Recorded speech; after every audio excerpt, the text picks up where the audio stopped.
오늘은 본 말씀을 중심으로 해서 기독교인의 기쁨과 자랑의 면류관이라고 하는 주제로 함께 은혜를 나누려고 합니다. 그리스도인의 기쁨과 자랑의 면류관. 여러분, 교회를 교회되게 하는 것이 무엇일까요? 교회를 교회되게 하는 것은 하나님의 말씀이 바르게 선포되고 성례전이 거행되고 생명력을 갖고 있느냐 없느냐에 달려 있습니다. 그 생명력은 하나님의 말씀을 세상에 널리 전파하는 역할을 감당할 때 교회가 되는 것입니다. 기독교인들은 성경을 근거로 해서 만든 전도 이론으로 전도자로 훈련되어져야 합니다. 우리 예수님께서는 훈련된 제자들을 통해서 복음이 전파되기를 원하시고 또 하나님의 거룩한 백성으로 영원한 생명을 누리기를 원하십니다. 주님께서는 이 세상 죄악의 포로가 되어서 죽음의 사슬에 묶여있는 하나님의 자녀들이 속히 생명의 자리로 은혜의 자리로 나오기를 원하십니다. 그리고 주님의 능력을 힘입어서 이 인생을 재밌게 살아가기를 원하십니다. 그래서 주님은 갈릴리 호숫가에서 11명의 제자들을 불러 모으신 것입니다. 첫 번째 됐습니다. 전도는 예수님이 이 세상에 오신 목적이라는 것입니다. 마가복음 1장 38절로 39절에 우리가 다른 가까운 마을들로 가자.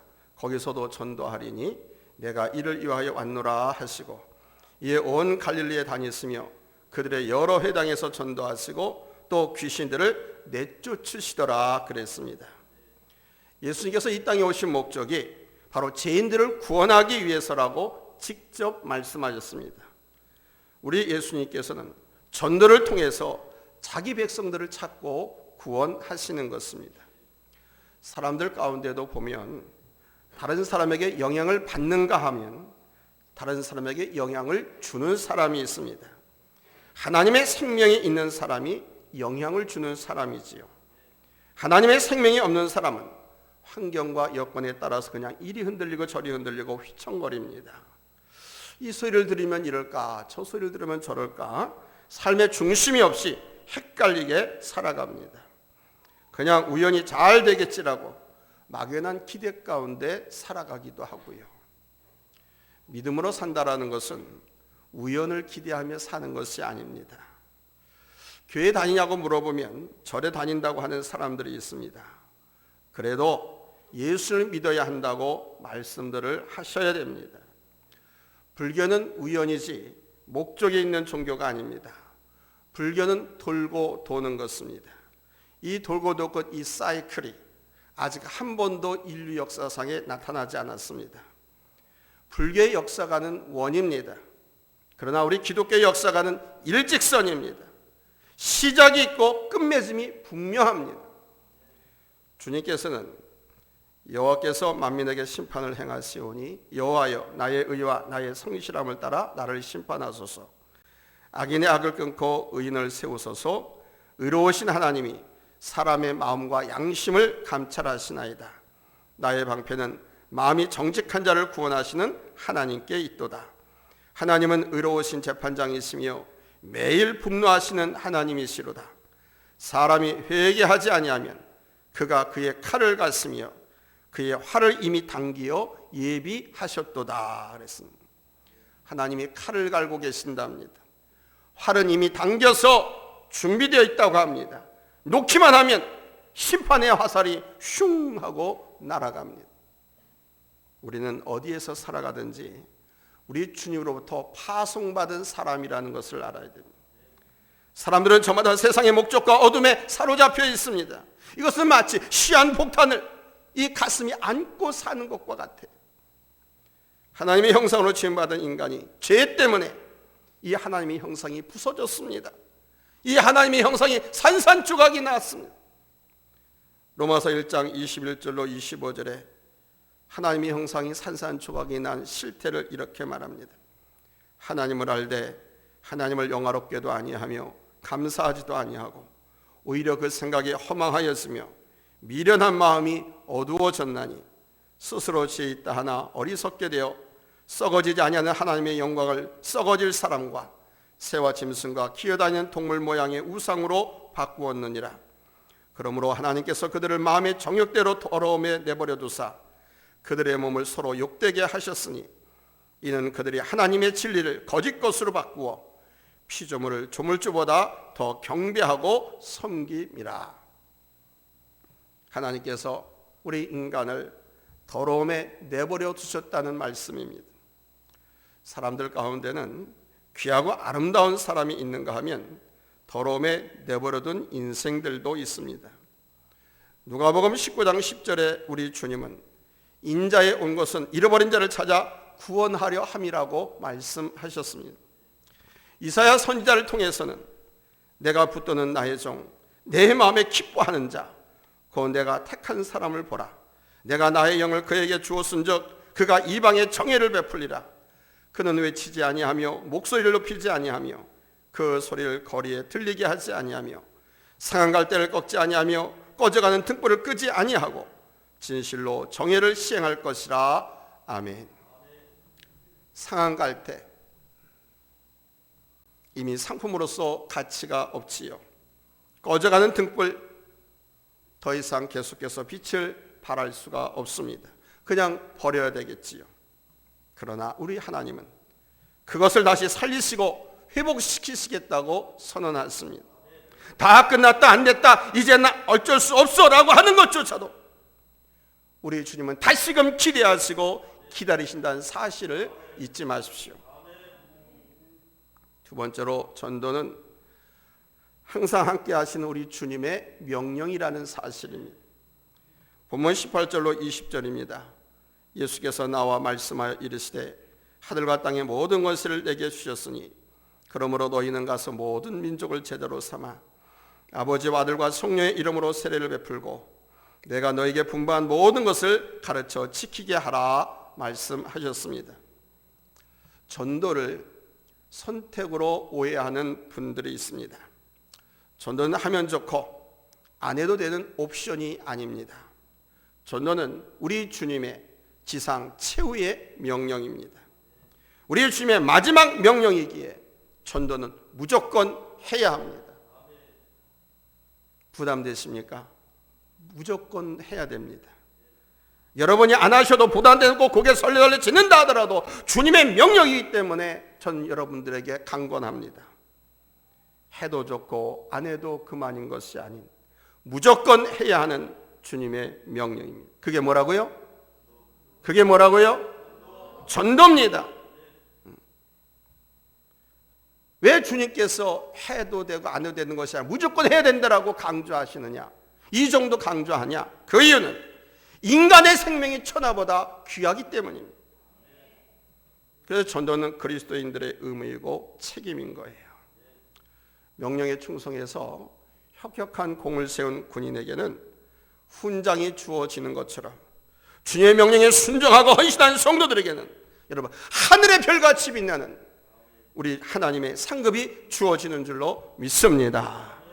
우리 주님의 마지막 분부의 말씀이 첫 번째가 가서 제자 삼으라는 것입니다. 두 번째는 아버지와 아들과 성령의 이름으로 세례를 베풀라는 것입니다. 역시 전도입니다. 셋째는 말씀을 가르쳐 지키게 하여 제자를 삼으라는 것입니다.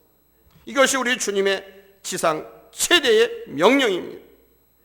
주님께서 주는 그리스도시요 살아계신 하나님의 아들입니다 라고 고백한 베드로에게 내가 천국 열쇠를 네게 주리니 내가 땅에서 무엇이든지 매면 하늘에서도 맬 것이요 내가 땅에서 무엇이든지 풀면 하늘에서도 풀리리라고 말씀하셨습니다.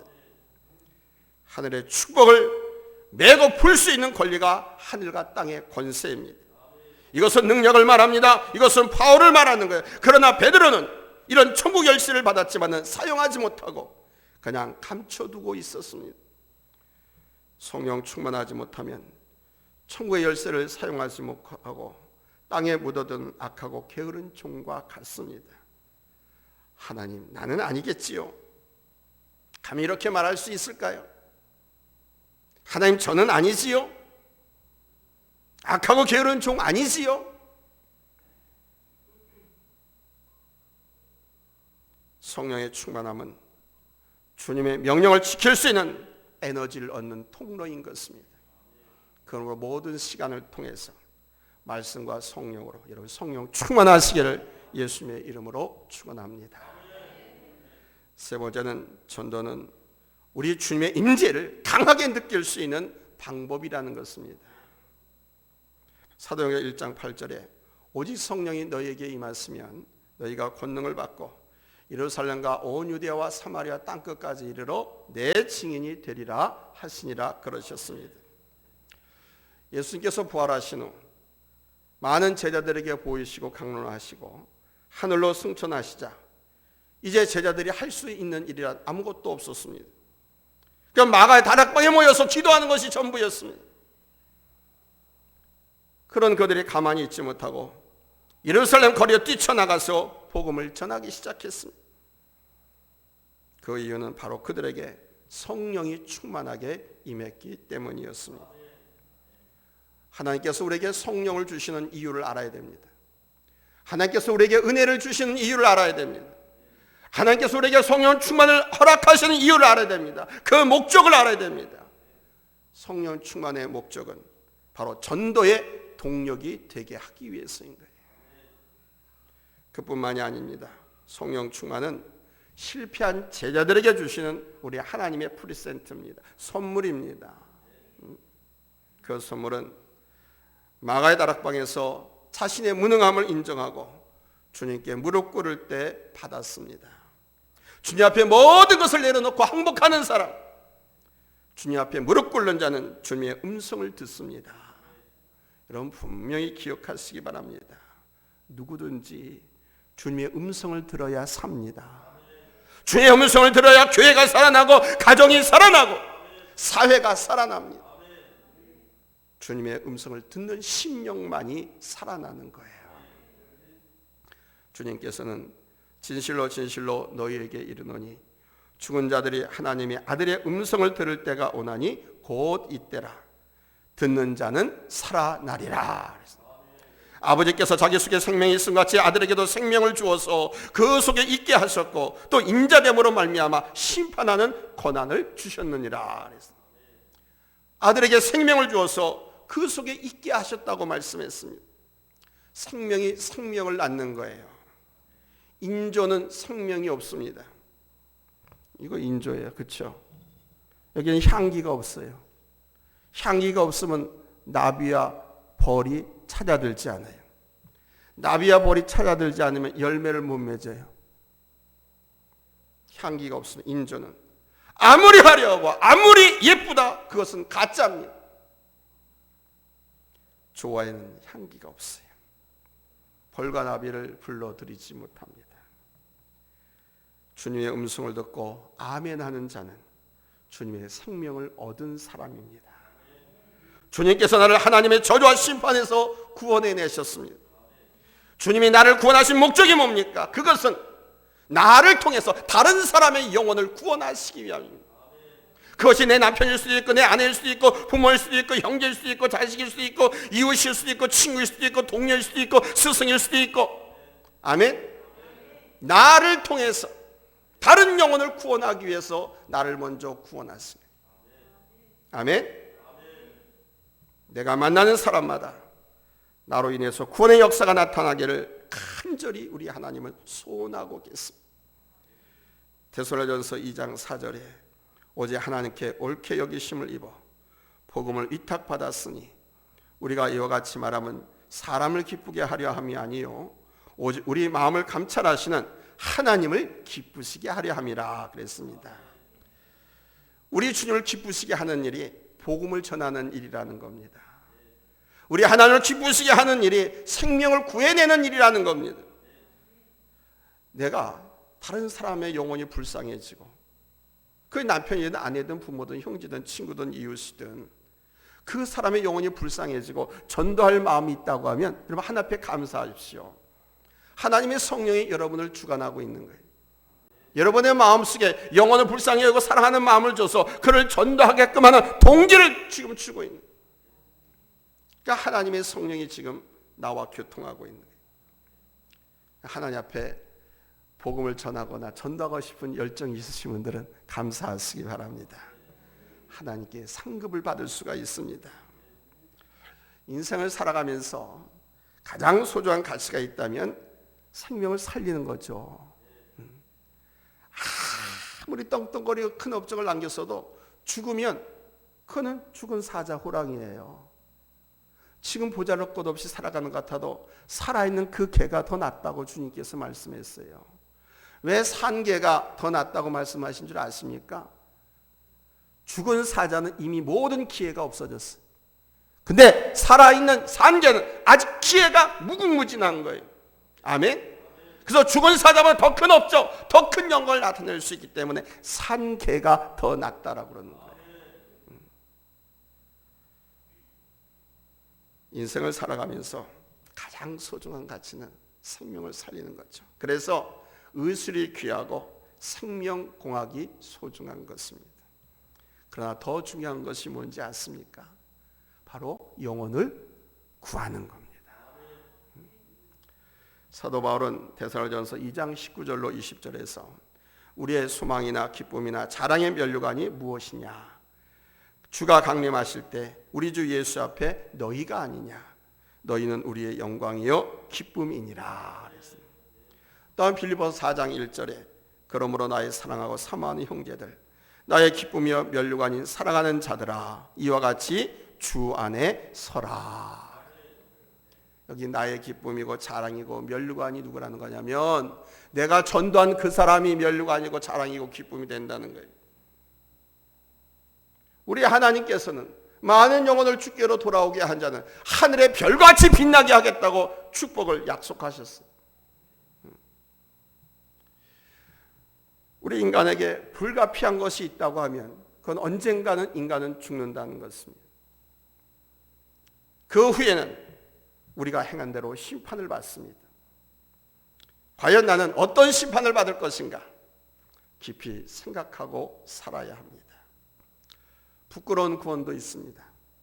십자가에 죽기 전에 예수를 믿은 우편에 강도 같은 사람이 있습니다. 영원히 구원받아서 하나님 나라에 들어가긴 하겠지만 전도의 열매가 없습니다.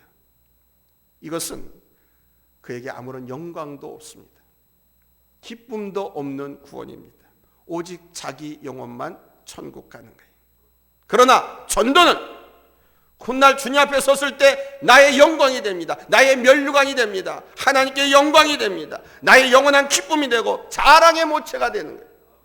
그래서 사도 바울을 통해서 주님께서는 나의 기쁨이요 면류관이 사랑하는 자들아. 사도 바울이 복음을 전하고 전도해서 교회 안에 앉혀놓은 구원받은 영혼들을 가리켜서 이렇게 말하고 있는 거예요. 뿐만 아니라 전도 많이 한 사람들을 하늘의 별과 같이 빛나게 해주시겠다고 그러셨어요. 스타가 되게 하겠다는 겁니다. 뭐 재물로든 아니면 사회적 지위적 명성으로든 어떤 재능과 그것을 가지고 그렇게 많은 사람들이 우러러보고 존경하고 박수치고 부러워하는 그런 인생으로 만들어 주겠다는 겁니다. 누구에게? 많은 영혼을 주께로 돌아오게 한 자에게. 사랑하는 성도 여러분, 우리가 죽음의 강을 건너 저 천국 갈 때 무엇을 가지고 가겠습니까? 사람은 이 세상에 올 때 이렇게 손을 움켜쥐고 태어납니다. 그래서 뭔가 쥐어야 또 뭔가 붙잡아야 행복하게 살 수 있습니다. 그러다 갈 때는 다 피고 갑니다. 갈 때는 다 피고 갑니다. 다 놓고 가는 거예요. 그러나 내가 전도해서 구원받은 영혼은 저 천국에서 영원히 내 기쁨이고 내 면류관이고 내 자랑이고 하나님께 영광이 됩니다. 아멘? 엄청난 사실. 창세기 15장 1절에 이후에 여호와의 말씀이 환상 중에 아브라함에게 임하여 이르시되 아브라함아 두려워하지 말라. 나는 네 방패요 너의 지극히 큰 상급이니라. 하나님께서 아브라함에게 나는 내 방패가 되고 너의 지극히 큰 상급이라고 한 이 말씀은 바로 하나님 당신을 아브라함에게 주신다는 겁니다. 하나님이 어떤 분이십니까? 전지전능하신 분입니다. 무소불위하신 분입니다. 무소부지하신 분입니다. 믿음으로 사는 사람, 복음을 전하며 사는 사람은 하나님을 상급으로 받습니다. 주님께서는 내가 세상 끝날까지 너희와 항상 함께 있으리라고 말씀했습니다. 전도하는 사람과 끝날까지 함께 있겠다고 한 거지, 그냥 뒤집어 자거나 놀거나 세상 일에 미쳐 살아가는 사람들과 세상 끝까지 함께 있겠다고 하신 말씀이 아닙니다. 이 말씀을 아무데나 갖다 붙이지 마세요. 이 말씀은 복음 들고 복음 전하며 사는 사람, 그 사람 세상 끝날까지 함께 하겠다고 하십니다. 그런데 우리는 왜 주님의 이 임재를 체험하지 못하는가? 우리는 왜 하나님이 나와 함께 하심을 까맣게 잊고 살아가는가? 캄캄한 어두운 밤길을 혼자 걷고 있다고 생각합니다. 이 3년이란 긴 코로나 기간, 많이 절망하고 많이 포기합니다. 하나님이 과연 계신가? 라고 회의를 느끼기도 하고, 교회에 나가야 뭔 별볼일이 있는가 해서 교회도 안 나옵니다. 낙심하고 절망하고 포기합니다. 그러나 주님께서 이렇게 말씀하십니다. 이사야서 59장 1절로 3절. 찾았으면 우리 다 같이 아멘합니다. 같이 읽겠습니다. 시작. 여호와의 손이 짧아 구원하지 못하심도 아니요 귀가 둔하여 듣지 못하심도 아니라 오직 너희 죄악이 너희와 너희 하나님 사이를 갈라놓았고 너희 죄가 그의 얼굴을 가리워서 너희에게서 듣지 않으시게 함이니라. 아멘. 하나님은 늘 나와 함께 하시는데 내가 둔감한 거예요. 왜 하나님이 나와 늘 함께 하시는데 모르느냐, 못 느끼느냐, 왜 둔감하냐? 이유는 죄라고 하는 놈이 주님과 나 사이를 가로막고 있기 때문입니다. 주님께서 너 원망하지 말라, 불평하지 말라, 반항하지 말라, 오직 순종하라고 했는데 그렇게 살지 못한 그 죄가 하나님의 임재를 느끼지 못하게 만든다. 꼭 칼 들고 강도짓하고 사람을 죽이고 도둑질해야 죄가 아니에요. 하나님께서 하신 말씀에 순종하지 못하고 불신하고 믿음으로 살지 못한 것 또한 죄입니다. 그게 죄의 언어, 하말티아 아닙니까? 하말티아. 내가 쏜 화살이 사격한 총이 표적지에 날아가지 않고 못 미치거나 벗어나거나 넘어가거나 엉뚱한 곳으로 간 것, 이게 죄라고 말씀하고 있잖아요. 바로 그 죄가 주님과 나 사이를 가로막고 있기 때문에 하나님은 이렇게 함께 하겠다고 하셨고 함께 하시는데 내가 느끼지 못하는 거예요. 죄라는 것이 있으면 그 죄라는 것이 우리로 하여금 하나님이 함께 하심을 보지도 못하게 하고, 주님께서 늘 내가 너를 도와주리라, 내가 너와 함께 하리라, 반드시 내가 승리하라, 이런 말씀들 들리지 못하게끔 막아버리는 거예요. 주님의 뜻을 굳이 알아야 할 이유가 없습니다. 주님이 원하시는 것보다 내가 하고 싶은 것, 내가 재미있는 것을 더 중요하게 생각합니다. 그래서 하나님 말씀에 귀를 기울이지도 않습니다. 무릎 꿇지도 않습니다. 그렇게 악순환의 연속이 되는 것입니다. 이 악순환의 고리를 끊는 것은 주님의 말씀을 듣고 즉각 순종하는 것입니다. 1년 후에 나중에 차차가 아니라 즉각 즉시 순종하는 것입니다. 그리할 때 우리는 하나님 자신을 상급으로 받게 되는 것입니다. 하나님 말씀에 즉각 순종합시다. 회개할 것이 있으면 즉각 회개합시다. 복음 전해야 할 대상이 있으면 즉각 전합시다. 할렐루야. 기도합니다.